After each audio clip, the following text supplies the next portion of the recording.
Hello, welcome back to my YouTube channel. ನಾನು ತೇಜಸ್ವಿನಿ. ಎಲ್ಲರೂ ಹೇಗಿದ್ದೀರಾ? ಎಲ್ಲರೂ ಚೆನ್ನಾಗಿದ್ದೀರಾ ಅಂತ ಭಾವಿಸ್ತಾ ಈ ವಿಡಿಯೋನ ಸ್ಟಾರ್ಟ್ ಮಾಡ್ತಾ ಇದ್ದೀನಿ. ಇವತ್ತು ಬುಧವಾರ ಆಗಿರೋದ್ರಿಂದ ಅಷ್ಟೊಂದು ಬೇಗ ಏಳಬೇಕು ಅಂತ ಏನಿಲ್ಲ. ಹಾಗಾಗಿ 6 o'clock ಎದ್ದೆ. ವಾಕ್ ಹೋಗಿ ಎಕ್ಸಸೈಸ್ ಮಾಡಿ ಹಾಲೆಲ್ಲ ತೊಗೊಂಡು ಬಂದೆ. ಬರುವಾಗ ಹೀಗೆ ಮೊಬೈಲ್ ಸ್ಕ್ರೋಲ್ ಮಾಡುವಾಗ ಇದೊಂದು ನುಡಿಮುತ್ತು ನೋಡ್ತಾ ಇದ್ದೆ. ಸ್ವಾಮಿ ವಿವೇಕಾನಂದನವ್ರದ್ದು. ಅನುಭವವು ಜಗತ್ತಿನ ಸರ್ವೇಶ್ರೇಷ್ಠ ಶಿಕ್ಷಕ, ಉಸಿರು ಇರುವವರೆಗೂ ಕಲಿಕೆ, ಜ್ಞಾನಾರ್ಜನೆಯೇ ಜೀವನದ ಗುರಿಯಾಗಿರಲಿ ಅಂತ. ಎಷ್ಟು ನಿಜ ಅಲ್ವಾ ಇದು? ಎಕ್ಸ್ಪೀರಿಯನ್ಸ್ ಅನ್ನೋದು ಟೀಚರ್ ಇದ್ದಾಗೆ. ನಾವು ಕೊನೆ ಉಸಿರು ಇರೋವರೆಗೂ ತಿಳ್ಕೊತಾನೇ ಇರಬೇಕು, ಅದೇ ಗುರಿಯಾಗಿರಬೇಕು ಅಂತ ಇದರ ಅರ್ಥ. ಓಕೆ, ಇನ್ನಿವತ್ತು ಡಿಟಾಕ್ಸ್ ಡ್ರಿಂಕ್ ಮಾಡ್ಕೊಳ್ಳೋಣ ಯಾವುದಾದ್ರೂ ಅಂತ ಹೇಳಿಬಿಟ್ಟು ಪುದೀನ ಇತ್ತು ಮನೆಯಲ್ಲಿ. ಪುದೀನ ಮತ್ತು ಬೆಟ್ಟದ ನೆಲ್ಲಿಕಾಯಿ ಮತ್ತು ಶುಂಠಿ ಎಲ್ಲನೂ ಹಾಕ್ಕೊಂಡು ಮಿಕ್ಸಿಯಲ್ಲಿ ಗ್ರೈಂಡ್ ಮಾಡಿಕೊಂಡು ಅದನ್ನು ಸೋಸ್ಕೊಂಡು ಅದ್ರ ನೆಕ್ಸ್ಟು ಲಾಸ್ಟಲ್ಲಿ ನಿಂಬೆಹಣ್ಣನ್ನು ಹಾಕಿ ಅದರ ನೆಕ್ಸ್ಟು ನಾವು ನೆನೆ ಹಾಕಿರ್ತೀವಲ್ಲ ಚಿಯಾ ಸೀಡ್ಸು ಮತ್ತು ಸಬ್ಜಾ ಸೀಡ್ಸು ಅದನ್ನು ಆ್ಯಡ್ ಮಾಡಿ ಕುಡಿದ್ರೆ ತುಂಬ ಚೆನ್ನಾಗಿರುತ್ತೆ. ಇದು ಹೆಲ್ತ್ಗೆ ಕೂಡ ತುಂಬ ಒಳ್ಳೆಯದು. ಬೆನಿಫಿಟ್ಸ್ ಜಾಸ್ತಿ ಇರುತ್ತೆ, ಅದನ್ನೆಲ್ಲ ಫುಲ್ಲು ಹೇಳೋಕ್ಕಾಗಲ್ಲ, ಅಷ್ಟೊಂದು ಬೆನಿಫಿಟ್ಸ್ ಇರುತ್ತೆ. ವೆಯ್ಟ್ ಲಾಸ್ಗೂ ಕೂಡ ಇದು ಒಳ್ಳೆಯದು. ನಾವು ತೆಳ್ಳ ಇದ್ದೀವಿ, ನಮಗೇನು ವೆಯ್ಟ್ ಲಾಸ್ ಬೇಡ ಅಂತ ಅಂದರೆ ವೆಯ್ಟ್ ಮ್ಯಾನೇಜ್ ಮಾಡುತ್ತೆ, ಇನ್ನು ದಪ್ಪ ಆಗಲ್ಲ. ಅಥವಾ ಸ್ಕಿನ್ನಲ್ಲಿ ಏನಾದರೂ ಪಿಂಪಲ್ಸ್ ಆ ಥರ ಎಲ್ಲ ಹೆಲ್ಪ್ ಮಾಡುತ್ತೆ, ಏನೂ ಆಗದೇ ಇರೋ ಥರ ಹೆಲ್ಪ್ ಮಾಡುತ್ತೆ ಈ ಥರ ಒಂದೊಂದು ಡಿಟಾಕ್ಸ್ ಡ್ರಿಂಕ್ಸ್ ಕುಡಿಯೋದ್ರಿಂದ. ಬೆಟ್ಟದ ನೆಲ್ಲಿಕಾಯಿ ಸ್ವಲ್ಪ ಹುಳಿ ಮತ್ತು ಒಂಥರ ಒಗುರಿರುತ್ತೆ, ಅಂದರೆ ಕಹಿ ಇರುತ್ತೆ. ನಾನು ನಿಧಾನಕ್ಕೆ ಕುಡಿದೆ. 1 hourವರೆಗೂ ಸುಮ್ಮನೆ ಕುಡಿತಾ ಇರ್ತೀನಿ, ಕಸ ಹೊಡಿತಿರ್ತೀನಿ, ನೆಲ ಒರೆಸ್ತಾ ಇರ್ತೀನಿ. ಹಂಗೆ ಒಂದು ಸಿಪ್ ಕುಡಿಯೋದು, ಹಿಂಗಿಡೋದು, ಈ ಥರ ಮಾಡ್ತಿರ್ತೀನಿ. ನೆಕ್ಸ್ಟು ಸ್ವಲ್ಪ ಬೆಡ್ಡೆಲ್ಲ ಇವತ್ತು ಕ್ಲೀನ್ ಮಾಡಿಕೊಂಡೆ. ತುಂಬ ದಿನ ಆಗಿತ್ತು, 15 days ಆಗಿತ್ತು ಅಂತ ಹೇಳಿಬಿಟ್ಟು. ಹಾಗೆ ಬೇರೆ ಬೆಡ್ ಸ್ಪ್ರೆಡ್ನೂ ಹಾಕ್ಕೊಂಡೆ. ಇವ್ರು ಎದ್ಮೇಲೆ ಇದನ್ನೆಲ್ಲ ಮಾಡಬೇಕು ನಾನು. ಇವ್ರು ಎದ್ದೋಳೋವರೆಗೂ ವೆಯ್ಟ್ ಮಾಡಿದೆ, ಕಸ ಹೊಡೆದು ನೆಲ ಒರೆಸ್ಕೊಂಡು ಅದಾದಮೇಲೆ ನಾನು ಇದನ್ನೆಲ್ಲ ಕ್ಲೀನ್ ಮಾಡಿಕೊಂಡು ಹೊಸದು ಹಾಸ್ಕೊಂಡೆ. ನಮ್ಮ ಮನೆಯಲ್ಲಿ ಸ್ವಲ್ಪ ಟೈಲ್ಸ್ ಯಾವ ಥರ ಅಂದರೆ ಒಂಥರ ಓಲ್ಡ್ ಟೈಲ್ಸು. ಅಂದರೆ ಇದು ತುಂಬ ಹಳೆ ಮನೆ ಅನಿಸತ್ತೆ. ಅವರು ಹಳೆ ಮನೆ ಆಗಿರೋದ್ರಿಂದ ಅಷ್ಟೊಂದು ಹೊಸ ಥರ ಟೈಲ್ಸ್ ಹಾಕಿಲ್ಲ. ಹಾಗಾಗಿ ನಾನು ಎಷ್ಟೇ ಕ್ಲೀನ್ ಮಾಡಿದರೂ ಒಂಥರ ಗಲೀಜು ಕಾಣುತ್ತೆ. ಕ್ಲೀನಾಗೇ ಇರುತ್ತೆ, ಓಡಾಡುವಾಗೆಲ್ಲ ಕ್ಲೀನ್ ಅನಿಸುತ್ತೆ, ಬಟ್ ನೋಡೋರಿಗೆ ಗಲೀಜು ಅನಿಸುತ್ತೆ. ಬಟ್ ಬಾಡಿಗೆ ಮನೆ ಅಂದರೆ ನಾವೆಲ್ಲ ಅಡ್ಜಸ್ಟ್ ಮಾಡ್ಕೋಬೇಕಾಗುತ್ತೆ. ಬಟ್ ರಿಯಲ್ ಫ್ಯಾಕ್ಟ್ ಅಂದರೆ ತುಂಬ ದೊಡ್ಡ ದೊಡ್ಡ ರೂಮ್ಸ್ ಇದ್ದಾವೆ. ಹಾಲು ಕೂಡ ದೊಡ್ಡದು, ಬೆಡ್ರೂಮ್ಸ್ ಕೂಡ 2 ದೊಡ್ಡದು, ಕಿಚನ್ ಒಂದೇ ಸ್ವಲ್ಪ ಚಿಕ್ಕದು. ಮತ್ತು ದೇವ್ರ ಮನೆಯೇ ಮಾಡಿಲ್ಲ ಅವರು, ಅಲ್ಲೇ ಒಂದು ಚಿಕ್ಕದಾಗಿ ಒಂದು ಸ್ಪೇಸ್ ಥರ ಬಿಟ್ಟಿದ್ದಾರೆ. ಅದೇ ಒಂದು ಇದು ಇಲ್ಲ ಅಂತ ಹೇಳೋದಾದರೆ ಅದೊಂದೇ ಇಲ್ಲ ಇಲ್ಲಿ. ಇನ್ನಿವತ್ತು ಸ್ವಲ್ಪ ತರಕಾರಿ ತರಬೇಕಿತ್ತು. ಲಾಸ್ಟ್ ಟೈಮ್ ಒಂದು 4 days ಬ್ಯಾಕ್ ತಂದಿದ್ದೆ ಅನಿಸುತ್ತೆ, ಆಗಲೇ ಎಲ್ಲ ಖಾಲಿ ಆಗೋಯಿತು. ನೆಕ್ಸ್ಟ್ ಇವಾಗ ಮತ್ತೆ ತರೋಕ್ಕೆ ಅಂತ ಹೋಗಿದ್ವಿ ಇವತ್ತು. ಮತ್ತೆ ಒಂದು 4 daysಗೆ ಆಗುವಷ್ಟು ಫ್ರೂಟ್ಸು ಮತ್ತು ವೆಜಿಟೇಬಲ್ಸ್ ಎಲ್ಲ ತೊಗೊಂಡು ಬಂದು ಈ ಥರ ನ್ಯೂಸ್ ಪೇಪರ್ ಮೇಲೆ ಹಾಕಿ ಎಲ್ಲ. ಮತ್ತು ನಾನು ಹೇಳಿದ್ನಲ್ಲ ಡಿಮಾರ್ಟ್ ಕವರ್ಸ್, ಅದರಲ್ಲಿ ನಾನು ಸ್ಟೋರ್ ಮಾಡಿ ಇಟ್ಕೊಂಡೆ ಫ್ರಿಜ್ಜಲ್ಲಿ. ಇನ್ನಿವತ್ತು ನಿಮಗೆ ಒಂದು ಸ್ಕಿನ್ ಕೇರ್ ರೂಟೀನ್ ಬಗ್ಗೆ ಹೇಳ್ತೀನಿ. ನಾನು ಮಾಡಿ ಇದರಲ್ಲಿ ರಿಸಲ್ಟ್ಸ್ ತುಂಬ ಪಡ್ಕೊಂಡಿರೋದ್ರಿಂದ ನಿಮಗೆ ಹೇಳ್ತಾ ಇದ್ದೀನಿ. ಏನಿಲ್ಲ, ಬೇವಿನ ಸೊಪ್ಪು ಇರುತ್ತಲ್ಲ ಅದನ್ನು ಮನೆಗೆ ತಂದಿರ್ತೀನಿ ನಾನು ಊರಿಗೆ ಹೋದಾಗ. ಜಾಸ್ತಿ ತೊಗೊಂಡು ಬಂದು ಇಟ್ಕೊಂಡಿರ್ತೀನಿ. ಬಿಸಿಲಲ್ಲಿ ಒಂದು ಪ್ಲೇಟಲ್ಲಿ ಹಾಕಿ ಒಣಗಿಸಿ ಅದನ್ನು ಪೌಡರ್ ರೀತಿ ಮಾಡಿ ಈ ಥರ ಒಂದು ಬಾಟಲ್ಸಲ್ಲಿ ಹಾಕಿ ಇಟ್ಕೊಂಡಿರ್ತೀನಿ. ಇದನ್ನು ವೀಕ್ಲಿ 2 ಅಥವಾ 3 ಇದು ಎಷ್ಟು ದಿನ ಹಚ್ಚಿದ್ರೂ ಏನೂ ಆಗೋಲ್ಲ, ಯಾಕಂದರೆ ನ್ಯಾಚುರಲ್ ಪ್ರಾಡಕ್ಟ್ ಅಲ್ವಾ. ಹಾಗಾಗಿ ಅದಕ್ಕೆ ಸ್ವಲ್ಪ ಮೊಸರು ಹಾಕಿ ಈ ಥರ ಎಲ್ಲ ಹಚ್ಕೊತಾ ಇದ್ದೀನಿ. ನಂಗೆ ಮುಂಚೆ ತುಂಬ ಪಿಂಪಲ್ಸ್ ಆಗ್ತಿತ್ತು. ಸೊ ಇದನ್ನು ಹಚ್ಚೋಕ್ಕೆ ಶುರು ಮಾಡಿದಾಗಿಂದ ಒಂದು ಪಿಂಪಲ್ಸ್ ಇಲ್ಲ. ಆಮೇಲೆ ಇರೋ ಕಲೆಗಳು ಕೂಡ ಒಂದೊಂದೇ ಹೋಗ್ತಾ ಇದ್ದಾವೆ. ಹಚ್ಕೊಂಡು ಒಂದು 20 ಮಿನಿಟ್ಸ್ ಬಿಟ್ಟು ಸ್ನಾನ ಮಾಡ್ಕೊಂಡು ಬಂದೆ. ಇನ್ನಿವಾಗ ತಿಂಡಿ ರೆಡಿ ಮಾಡಬೇಕು ಅಂತ ಹೇಳಿ ಬಂದಿದ್ದೀನಿ. ಇವತ್ತೇನು ಮಾಡ್ತಾಯಿದ್ದೀನಿ ಅಂದರೆ ಹೆಸರು ಕಾಳು ಪಡ್ಡು ಮಾಡ್ತಾಯಿದ್ದೀನಿ. ನೆನ್ನೆನೇ ನಾನು ಹೆಸರು ಕಾಳು ಮತ್ತು ಬಟಾಣಿ ಎರಡನ್ನೂ ಸಮ ಪ್ರಮಾಣದಲ್ಲಿ ನೆನೆ ಹಾಕಿದ್ದೆ. ಬಟಾಣಿ ಸ್ವಲ್ಪ ಕಡಿಮೆ ಹಾಕ್ಕೊಂಡಿದ್ದೆ, ಯಾಕಂದರೆ ಅದು ಸ್ವಲ್ಪ ಗ್ಯಾಸ್ಟ್ರಿಕ್ ಆಗುತ್ತಲ್ಲ, ಹಂಗಾಗಿ ಸ್ವಲ್ಪ ಕಡಿಮೆ ಹಾಕ್ಕೊಂಡಿದ್ದೆ. ಹೆಸರು ಕಾಳು ಸ್ವಲ್ಪ ಜಾಸ್ತಿನೇ ಹಾಕಿದ್ದೆ.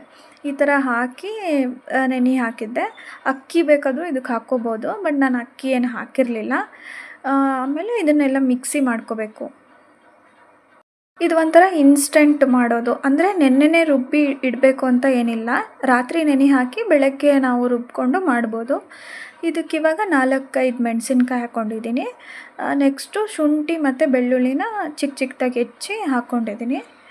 ಇದರ ನೆಕ್ಸ್ಟು ಸ್ವಲ್ಪ ಜೀರಿಗೆ ಮತ್ತು ಇನ್ನು ಸ್ವಲ್ಪ ಕೊತ್ತಂಬರಿ ಹಾಕ್ಕೋಬೇಕು. ಕೊತ್ತಂಬರಿನ ಧಾರಾಳವಾಗಿ ಹಾಕ್ಕೋಬೋದು, ಎಷ್ಟು ಬೇಕಾದರೂ ಹಾಕ್ಕೋಬೋದು. ನಾನಿಲ್ಲಿ ಒಂದು ಅರ್ಧ ಕಟ್ಟಷ್ಟು ಹಾಕ್ಕೊಂಡಿದ್ದೀನಿ.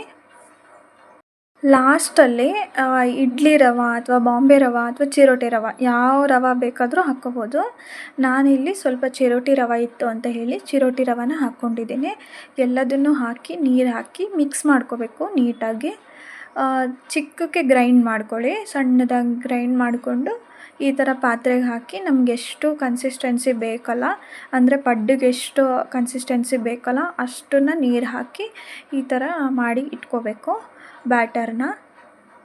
ಮತ್ತು ಲಾಸ್ಟಲ್ಲಿ ನಾನು ಸ್ವಲ್ಪ ಉಪ್ಪು ಕಮ್ಮಿ ಆಗಿತ್ತು ಅಂತ ಹೇಳಿ ಸ್ವಲ್ಪ ಉಪ್ಪು, ಸ್ವಲ್ಪ ಸೋಡಾ ಪುಡಿನ ಹಾಕಿ ಸ್ವಲ್ಪ ಒಂದು 20 ನಿಮಿಷದಷ್ಟು ಎತ್ತಿಟ್ಟೆ ನಾನು.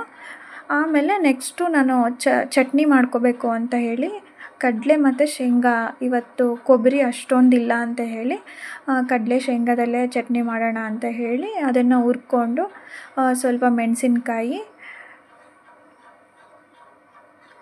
ಸ್ವಲ್ಪ ಬೆಳ್ಳುಳ್ಳಿ, ಉಪ್ಪು, ಜೀರಿಗೆ,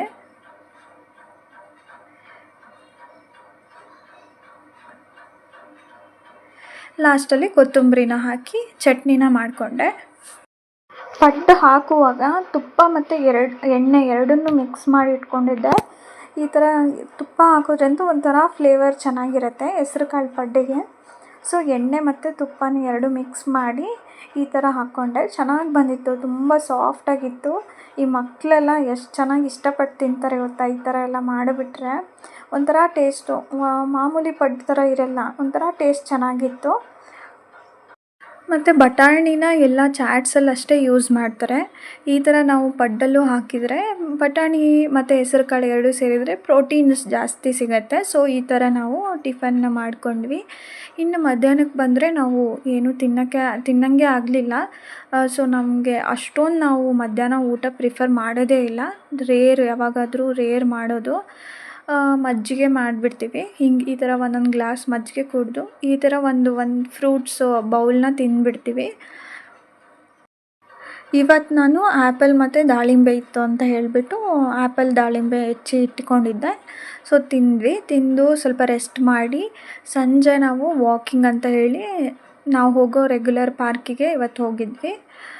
ವಾಕೆಲ್ಲ ಮಾಡಿಕೊಂಡು ಸ್ವಲ್ಪ ದಿನಗಳಿಂದ ಇವ್ರಿಗೆ ಹೇಳ್ತಾ ಇದ್ದೆ, ನನಗೆ ಸ್ವಲ್ಪ ಮಡಿಕೆ ಬೇಕು, ಮಡಿಕೆಯಲ್ಲಿ ಅಡುಗೆ ಮಾಡೋಂಗಾಗಿದೆ ಅಂತ. ಎಲ್ಲೋ ಯೂಟ್ಯೂಬಲ್ಲೇ ನೋಡಿದ್ದೆ ನಾನು, ಯಾರೋ ಮಡಿಕೆಯಲ್ಲಿ ಅಡುಗೆ ಮಾಡೋದನ್ನ. ನನಗೂ ಯಾಕೋ ಮಾಡಬೇಕು ಅನ್ನಿಸ್ತು. ಈ ಎಗ್ ಸಾಂಬಾರು ಅಥವಾ ಈ ಬಸ್ಸಾರು ಈ ಥರ ಎಲ್ಲ ಮಾಡ್ತಾಯಿದ್ರೆ ಮಡಿಕೆಯಲ್ಲಿ ತುಂಬ ಚೆನ್ನಾಗಿರುತ್ತೆ. ನಾನು ನಮ್ಮ ಊರಲ್ಲಿ ಮಡಿಕೆಯಲ್ಲಿ ಮಾಡಿದ್ದನ್ನ ತಿಂದಿದ್ದೆ, ಅದ್ರ ಟೇಸ್ಟೇ ಬೇರೆ ಇರುತ್ತೆ. ಅದಕ್ಕೆ ಈ ಶಾಪ್ನ ನಾವು ಹುಡ್ಕೊಂಡು ಬಂದ್ವಿ ಇವತ್ತು. ಇಲ್ಲಿ ಕ್ಯಾಸ್ಟ್ ಐರನ್ದು ಹಂಚು ನೋಡಬೇಕು ಅಂತ ಇದ್ದರು ಇವರು ತುಂಬ ದಿನದಿಂದ. ಇಲ್ಲಿ ನೋಡಿದ್ವಿ 1500ವರೆಗೂ ಇತ್ತು. ಆನ್ಲೈನಲ್ಲೇ ಚೆನ್ನಾಗಿ ಸಿಗುತ್ತೆ, 900, 1000 ಏನೋ ಇತ್ತು. ನಾವು ಆನ್ಲೈನಲ್ಲಿ ಚೆಕ್ ಮಾಡಿದಾಗ ಇದು ಜಾಸ್ತಿ ಆಗುತ್ತೆ ಅಂತ ಹೇಳಿಬಿಟ್ಟು ಬಿಟ್ವಿ. ಬಟ್ ಇಲ್ಲಿ ಕಲೆಕ್ಷನ್ಸ್ ಎಲ್ಲ ತುಂಬ ಚೆನ್ನಾಗಿದ್ವು. ಇವತ್ತು ಏನೂ ತೊಗೊಳ್ಳಿಲ್ಲ, ಸುಮ್ಮನೆ ನೋಡ್ಕೊಂಡು ಬಂದ್ವಿ. ಎಲ್ಲ ಕಾಸ್ಟ್ಲಿ ಇತ್ತು, ಎಲ್ಲ ಆನ್ಲೈನಲ್ಲೇ ಸಿಗ್ತವೆ ಇವೆಲ್ಲ.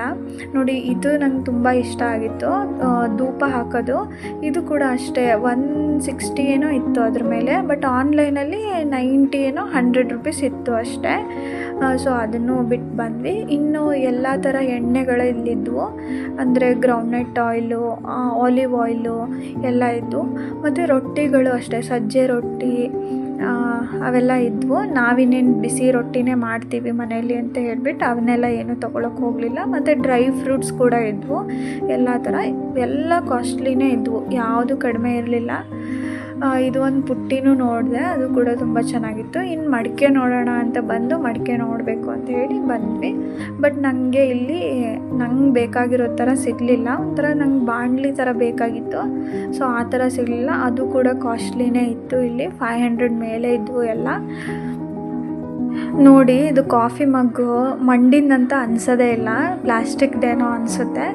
ಬಟ್ ತುಂಬ ಚೆನ್ನಾಗಿತ್ತು ಕಲೆಕ್ಷನ್ಸ್ ಎಲ್ಲ. ಬುಧವಾರ ಮತ್ತು ಭಾನುವಾರ ಬಂತು ಅಂದರೆ ನನ್ನ ಹಸ್ಬೆಂಡ್ ಯಾವಾಗಲೂ ಎಗ್ ಮಾಡು ಅಂತ ಕೇಳ್ತಿರ್ತಾರೆ. ಎಗ್ಗಲ್ಲಿ ಒಟ್ಟು ಏನಾದರೂ ಐಟಮ್ಸ್ ಮಾಡ್ತಾ ಇರಬೇಕು. ಸೊ ಇವತ್ತು ನಾನು ಎಗ್ ಸಾಂಬಾರು ಮತ್ತು ಮುದ್ದೆ ಮಾಡ್ತಾಯಿದ್ದೀನಿ. ಫಸ್ಟು ಇದೆಲ್ಲ ಹುರ್ಕೊಂಬಿಡ್ಬೇಕು. ಏನೇನು ಹುರ್ಕೊಳ್ಳೋದು ಅಂದರೆ ಈರುಳ್ಳಿ, ಬೆಳ್ಳುಳ್ಳಿ, ಮೆಣಸಿನ್ಕಾಯಿ, ಟೊಮ್ಯಾಟೊ ಮತ್ತು ಶುಂಠಿ ಇಷ್ಟನ್ನು ಹಾಕಿ ಎಲ್ಲ ನೀಟಾಗಿ 1 ಸ್ಪೂನಷ್ಟು ಎಣ್ಣೆ ಹಾಕಿ ಫ್ರೈ ಮಾಡ್ಕೋಬೇಕು. ಎಲ್ಲ ಫ್ರೈ ಮಾಡ್ಕೊಂಡಾದಮೇಲೆ ಮಿಕ್ಸಿ ಜಾರಿಗೆ ಎಲ್ಲದನ್ನು ಹಾಕ್ಕೊಂಡು ಸ್ವಲ್ಪ ಪುದೀನ, ಖಾರ ಪುಡಿ ಮತ್ತು ಧನಿಯಾ ಪುಡಿ ಮತ್ತು ಅರಿಶಿನ ಪುಡಿ ಇಷ್ಟನ್ನು ಹಾಕಿ ಕೊತ್ತಂಬರಿ ಹಾಕಿ ಮಿಕ್ಸಿ ಮಾಡ್ಕೋಬೇಕು ನೀರು ಹಾಕಿ. ಮತ್ತು ಸ್ವಲ್ಪ ಕೊಬ್ಬರಿನೂ ಹಾಕೋಬೋದು, ಇದು ಆಪ್ಷನಲ್ಲು.